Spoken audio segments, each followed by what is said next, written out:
வணக்கம், welcome back to chef Deena's kitchen. இன்றைக்கி நம்ம கிச்சனில் பார்க்க போகுது விநாயகர் சதுர்த்தி ஸ்பெஷல் இன்னும் ஸ்டார்ட் ஆகுது. அதாவது என்ன கேட்டிங்கன்னா, கொழுக்கட்டை வீட்டில் பண்ணுவீங்க, சுண்டல் பண்ணுவீங்க, வடை பொங்குவீங்க, சக்கரை பொங்கல் பண்ணுவீங்க, இந்த மாதிரி நிறைய பேர் பண்ணுவீங்களே. ஸோ இந்த ரெசிபியை ஒரு காம்போ மாதிரி கொடுத்தா அப்படி நல்லாயிருக்குன்னு சொல்லிட்டு இன்றைக்கி நான் பண்ணியிருக்கேன்.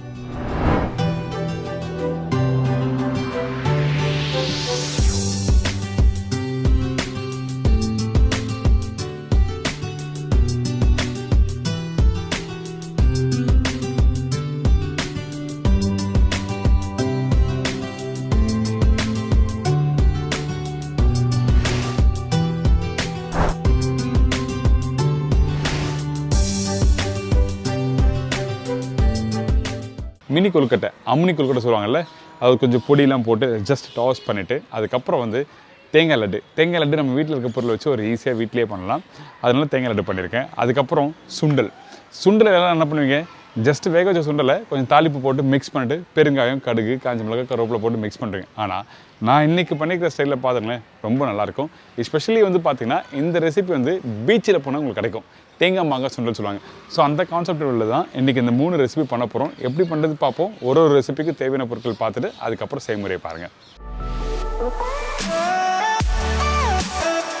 கொழுக்கட்டைக்கு தேவையான பொருட்கள்: கொழுக்கட்டை மாவு 2 கப்பு, அதாவது அரிசி மாவு, உளுத்தம்பருப்பு 1 டேபிள் ஸ்பூன், கடலைப்பருப்பு 1 டேபிள் ஸ்பூன், காய்ந்த மிளகாய் 5லேருந்து 6 நம்பர், வெல்லம் சிறிதளவு, சில்லி பவுடர் சிறிதளவு, டெசிகேட்டட் கோகனட் 4 டேபிள் ஸ்பூன், பெருங்காயம் 1/4 டீஸ்பூன், கருவேப்பிலை தேவையான அளவு, பச்சை மிளகாய் பேஸ்ட் 1/2 டீஸ்பூன், கடுகு 1/4 டீஸ்பூன், உப்பு தேவைக்கேற்ற, நெல்லெண்ணெய் 2 டேபிள் ஸ்பூன். இதாங்க இந்த ப்ரிப்பரேஷன் தேவையான பொருட்கள். இந்த மினி கொழுக்கட்டை, அதாவது பொடி கொழுக்கட்டை, வீட்டில் எல்லாருக்கும் அந்த கொழுக்கட்டை மாவு எப்படி ரெடி பண்ணுறது எல்லாம் தெரிஞ்சிருக்கும். அதை ஊற வச்சு அதுக்கப்புறம் காய வச்சு அரைச்சி பண்ணுவீங்களே, அதே மாதிரி தான் ரெடி பண்ணி வச்சுருக்கேன். இப்போ நம்ம என்ன பண்ணுறோன்னா, இந்த கடாயில் 1.5 கப் அளவு தண்ணி ஊற்றிருக்கேன். அதாவது 1 கப்பு மாவுக்கு 1.5 கப் அளவுக்கு தண்ணி ஊற்றிருக்கணும். அந்த தண்ணியில் உப்பு, கொஞ்சம் பச்சை மிளகாய் போட்ட பிறகு அதுக்கப்புறம் ரெடி பண்ணி வச்சுருக்க அந்த மாவை போட்டு திருப்பி குக் பண்ணுறோம். குக் பண்ணும்போது மீடியமான ஃப்ளேம் வச்சு நல்லா குக் பண்ணுங்கள். குறைஞ்சபட்சம் ஒரு 5லேருந்து ஒரு 6 நிமிஷம் குக் பண்ணால் இந்த மாதிரி ஒரு கெட்டியான ஒரு பக்குவத்துக்கு வந்துடும். இதுக்கு பிறகு என்ன பண்ணணும் கேட்டிங்கன்னா, ஒரு 5 நிமிஷம் சூடாகட்டும். அதே டைமில் இன்னொரு இன்ஃபர்மேஷன் சொல்கிறேன். இந்த மாவு குக் பண்ணும்போது பச்சை மிளகாய் பேஸ்ட் போட்டோம்ல, அந்த பச்சை மிளகாய் பேஸ்ட் கொஞ்சம் லைட்டாக அந்த காரத்தன்மை இருந்தால் தான் இந்த கொழுக்கட்டை சாப்பிட்றதுக்கு நல்லாயிருக்கும். இப்போ மாவு நல்லா சூடாக இருக்குது. இந்த இடத்துல ஒரு ரஃபாக ஒரு பீஸ் எடுத்து சின்ன சின்ன கொழுக்கட்டையை உருட்டுங்க.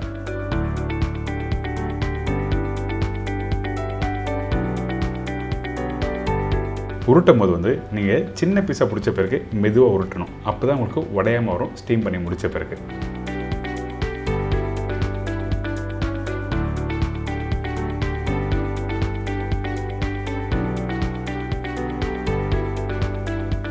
பார்த்தீங்களா, இந்த மாதிரி சின்ன சின்ன உருட்டி எடுத்துருங்க. அடுத்தது இட்லி ஸ்டீமர் வச்சுருக்கேன். இந்த கொழுக்கட்டை எப்போவுமே வேக வைக்கும் போது தண்ணி இருக்குது பார்த்தீங்களா, ஸ்டீமரில் வந்து நல்லா சூடாக இருக்கணும். அதுக்கு பிறகு தான் கொழுக்கட்டையை போட்டு வேக வைக்கணும். பச்சை தண்ணி ஊற்றிட்டு கொழுக்கட்டையை போட்டு வேக வச்சுன்னா டைம் எடுக்கும். அதே டைமில் குக் பண்ணி முடித்த பிறகு கொஞ்சம் ஹார்டாகும். அதனால தான் சூடான ஸ்டீமரில் கொழுக்கட்டை போட்டு வேக வைக்கணும்னு சொல்கிறோம். இப்போது இந்த கொழுக்கட்டை வேகிறதுக்கு குறைஞ்சபட்சம் ஒரு 7லேருந்து 8 நிமிஷம் டைம் எடுக்கும்.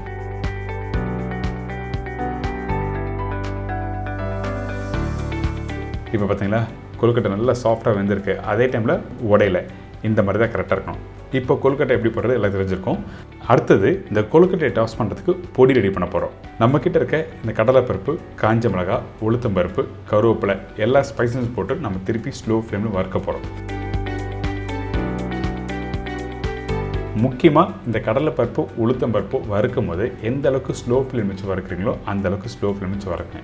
அதே டைமில் அந்த கடலைப்பருப்பு, உளுத்தம்பருப்பு கொஞ்சம் லைட்டாக அந்த கோல்டன் ப்ரௌன், அதாவது 80% அளவுக்கு கோல்டன் ப்ரௌன் வந்த பிறகு காஞ்ச தேங்காய் துருவலை இதில் போட்டிருக்கோம். அதாவது டெசிகேட்டட் கோகனட் இதில் ஆட் பண்ணியிருக்கேன். இந்த தேங்காய் எதுக்காக ஆட் பண்ணால் கொஞ்சம் டேஸ்ட் நல்லா கொடுக்கும், ஃப்ளேவர் வேறு மாதிரி கொடுக்கும். அதனால தான் இந்த டெசிகேட்டட் கோகனட் யூஸ் பண்ணியிருக்கேன். இந்த இடத்துல வெல்லமும் கொஞ்சம் போட்டிருக்கோம், பெருங்காயம் போட்டிருக்கேன்,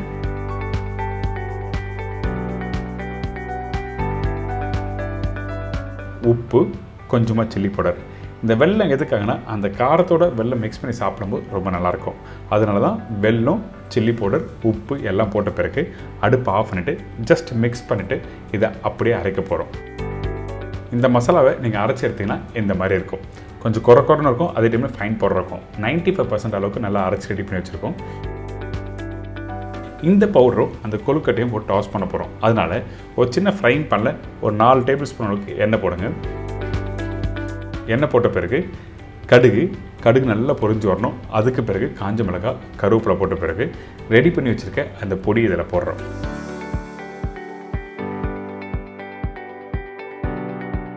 பொடி உங்களுக்கு எந்த அளவுக்கு வேணுமோ அந்த அளவுக்கு நீங்கள் இதில் ஆட் பண்ணிக்கலாம். இப்போ ஸ்டீம் பண்ணி வச்சுருக்க கொழுக்கட்டையும் இந்த பொடியில் போடுறோம்.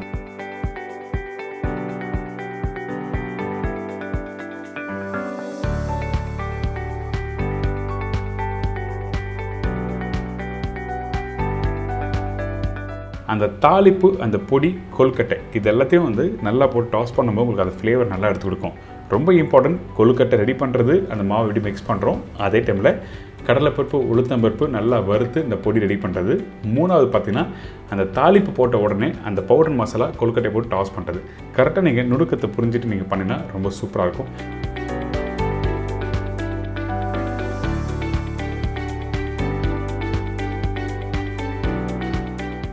இன்றைக்கி இந்த மினி கொழுக்கட்டை, அதாவது பொடி கொழுக்கட்டை எப்படி பண்ணுறது எல்லாம் தெரிஞ்சிருக்கும். அடுத்தது தேங்காய் லட்டு எப்படி பண்ணுறது பார்க்கலாம்.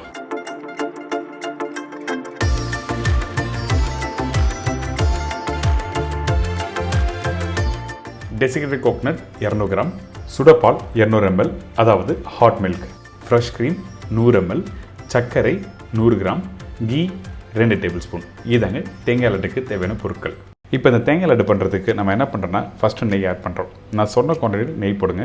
வேணும்னா இன்னும் கொஞ்சம் ஆட் பண்ணிக்கலாம். இதுக்கப்புறம் நான் பொடிசாக கட் பண்ணி வச்சுருக்க மிக்ஸ் நட்ஸ் போட்டிருக்கோம்.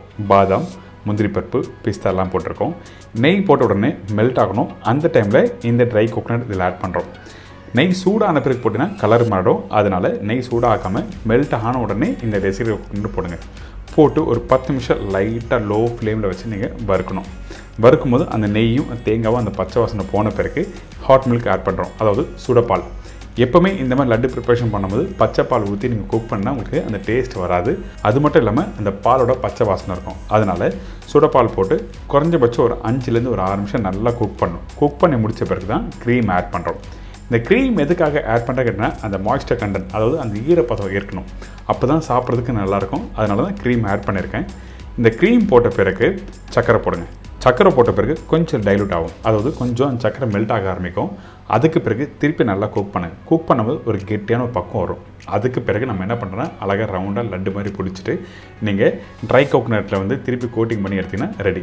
இப்போ டெக்ஸ்சர் ரெடி ஆகிடுச்சு. சூடு ஆறட்டும். அதுக்கு பிறகு நீங்கள் பிடிக்க ஆரம்பிக்கலாம். நீங்கள் நார்மலாக வந்து வேறு மெத்தடில் பண்ணிங்கன்னா உங்களுக்கு அந்த மாய்ஸ்டர் கண்டென்ட் இருக்காது. அதனால தான் நம்ம என்ன பண்ணிட்டோம்னா இந்த ரெசிபிக்கு பாலும் போட்டிருக்கோம், க்ரீமும் போட்டிருக்கோம். அதனால் மாய்ஸ்டர் கண்டென்ட் இருக்கும், சூடு ஆறின பிறகும். இந்த தேங்காய் லட்டை நீங்கள் அப்படியே ஃப்ரெஷ் தேங்காயில் பண்ண முடியுமா கேட்டிங்கன்னா கண்டிப்பாக பண்ண முடியும். அந்த மெத்தட் என்ன கேட்டிங்கன்னா, நீங்கள் தேங்காய் வறுக்கிறீங்க பார்த்தீங்களா, அந்த டைமில் எக்ஸ்ட்ரா நெய் போட்டு நீங்கள் மிக்சியில் தேங்காவை குறைன்னு அரைச்சிக்கணும். அதுக்கு பிறகு நம்ம என்ன ப்ராசஸ் பண்ணுவோம் அதே மெத்தடில் நீங்கள் பண்ணணும். ஆனால் கொஞ்சம் கலர் மாற ஆரம்பிக்கும். இப்போ ரெடி பண்ணி வச்சுருக்க அந்த தேங்காயோட ஸ்டஃபிங்கை திருப்பி ட்ரை கோகனட்டை போட்டு லைட்டாக கோட் பண்ணிவிட்டு எடுத்திங்கன்னா ரெடி.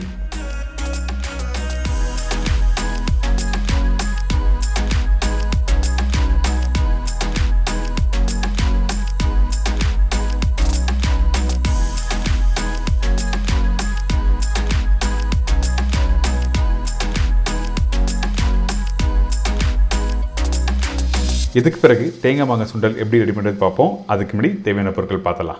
தேங்காய் மாங்காய் சுண்டல் தேவையான பொருட்கள்: காஞ்ச வெள்ளை பட்டாணி 1 கப்பு, திருவிய தேங்காய் 3 டேபிள் ஸ்பூன், பொடிசை நறுக்கிய மாங்காய் 1/2 கப்பு, காய்ந்த மிளகாய் 2, பச்சை மிளகாய் 1, லெமன் ஜூஸ் ஃபியூ ட்ராப்ஸ், கடுகு 1/4 டீஸ்பூன், கருவேப்பிலை சிறிதளவு, கொத்தமல்லி தேவையான அளவு, உப்பு தேவைக்கேற்ற, ஆயில் தாளிப்புக்கு தேவையான அளவு. இதாங்க இந்த தேங்காய் மாங்காய் சுண்டலுக்கு தேவையான பொருட்கள். இந்த தேங்காய் மாங்காய் பட்டாணி சுண்டல் ரெடி பண்ணுறதுக்கு ஃபஸ்ட்டு வெள்ளை பட்டாணியை நல்லா ஊற வைக்கிறோம். ஓவர் நைட் ஊற வைக்கலாம். அப்படி இல்லைன்னா 6லேருந்து 7 மணி நேரம் நல்லா ஊற வச்சுருங்க. அதுக்கு பிறகு நம்ம என்ன பண்ணுறோன்னா வாஷ் பண்ணிட்டு டைரெக்டாக குக்கரில் போட்டு வேக வைக்கிறோம். குக்கரில் போடும்போது தேவையான அளவுக்கு தண்ணி ஊற்றி குக் பண்ணுறோம். இப்போது எல்லோரும் உப்பு போடுவீங்களே, அந்த டைமில் உப்பு வந்து நீங்கள் ஃபுல்லாக போடலாமா இல்லை பாதி போடலாமா சொல்லிட்டு நிறைய பேர் டவுட் இருக்குது. எப்போவுமே பட்டாணி வேக வைக்கும்போது 1/2 உப்பு மட்டும்தான் போடணும். ஏன் கிட்டனா இந்த மாதிரி ப்ரிப்பரேஷன் பண்ணும்போது கடைசியாக மாங்காய் போடுவோம், எலுமிச்சை பழம் போடுவோம். அந்த டைமில் கொஞ்சம் உப்பு அதிகமானாலும் சாப்பிட்றதுக்கு நல்லா இருக்காது. அதனால தான் உப்பு 1/2 உப்பு போட்டு கரெக்டாக இந்த பட்டாணியை 4 விசில் விட்டு இறக்கிடுங்க. வேணும்னா 1 விசில் எக்ஸ்ட்ரா விடலாம், ஒன்றும் தவறு எதுவுமே இல்லை.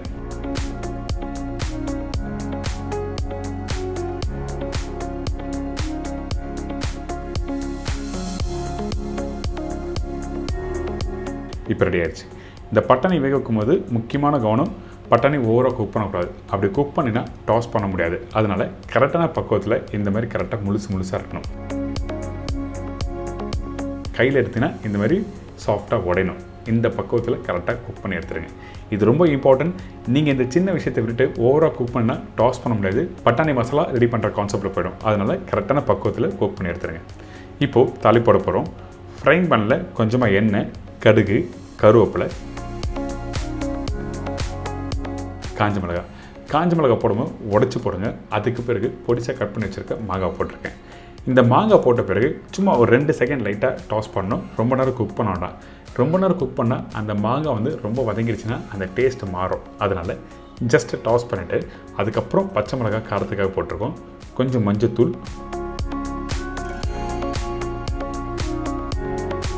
உப்பு. இது போட்ட பிறகு அடுப்பை ஸ்லோ ஃப்ளேமில் வச்சுருங்க.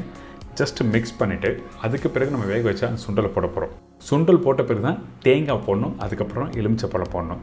இது ஒரு பேசிக்கான விஷயம். தேங்காய் ஃபஸ்ட்டு எடுத்த உடனே நீங்கள் போட வேண்டாம். இந்த மாதிரி ஸ்டைல் மெத்தடில் பண்ணும்போது தேங்காய் கடைசியாக போட்டால் தான் அந்த ஜூஸ்னஸ் இருக்கும்.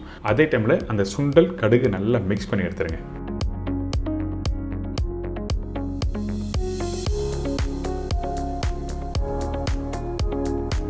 இதுக்கு பிறகு கொத்தமல்லி, தேங்காய்.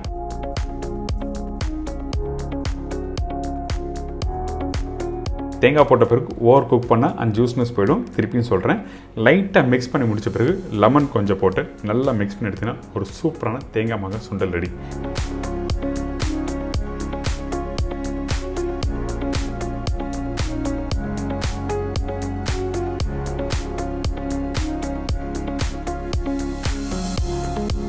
இன்றைக்கி நம்ம சேனலில் 3 ரெசிபி சொல்லி கொடுத்துருக்கோம். அதாவது பொடி கொழுக்கட்டை, தேங்காய் லட்டு, தேங்காய் மாங்காய் சுண்டல். ஒரு சூப்பரான இந்த விநாயகர் சதுர்த்திக்கு நீங்கள் வீட்டில் ட்ரை பண்ணி பார்க்கலாம். அருமையான ரெசிபி, என்ஜாய் பண்ணுங்கள். ட்ரை பண்ணி பார்த்துட்டு அதோட ஃபீட்பேக் கொடுங்க.